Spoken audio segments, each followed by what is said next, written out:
Liam ओ Flaherty की कहानी his first flight एक युवा सीगल के बारे में है जो उड़ने से डरता है। उनके सभी छोटे भाई बहन अपने छोटे पंखों के बावजूद निडर होकर उड़ गए, जबकि वह अपने ही पंखों पर भरोसा करने की हिम्मत नहीं जुटा सका। बहुत अच्छे, ऐसे ही करते रहो।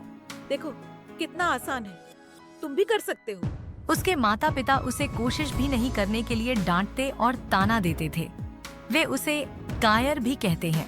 वे उसे कम से कम कोशिश करने के लिए कहते हैं और धमकी भी देते हैं कि अगर वह कोशिश नहीं करेगा तो वह उसे अकेला छोड़ देंगे और भूखा रखेंगे।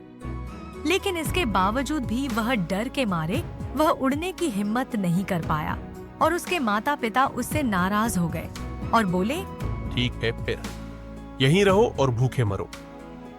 अगले दिन उसे अलग थलग छोड़ दिया जाता है। उसे बहुत जोरों की भूख लग रही थी। उसने अपने भाई बहनों को पठार पर मजे से मछली खाते और आनंद करते देखा।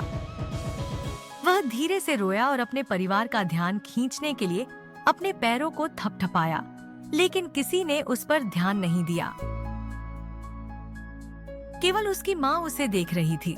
वह देख रही थी कि उसका बच्चा कैसे भोजन के लिए तड़प रहा है।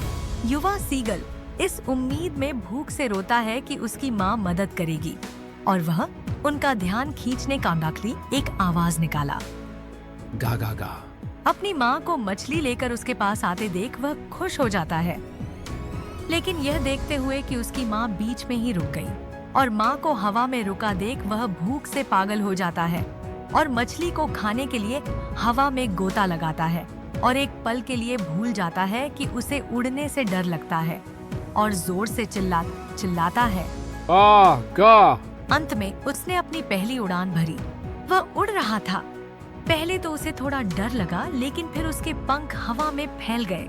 परिवार के सभी सदस्य उसके चारों ओर नृत्य करके उसकी जीत का जश्न मनाते हैं। शाबाश बेटे, तुमने कर दिखाया। मुझे तुम पर गर्व है। वह समुद्र में तैरने का भी प्रयास करता है, जिससे वह कभी डरता था। ये तो बहुत आसान है। इस प्रकार वह अपने डर पर काबू पाता है और महसूस करता है कि यह सब उसके दिमाग में है।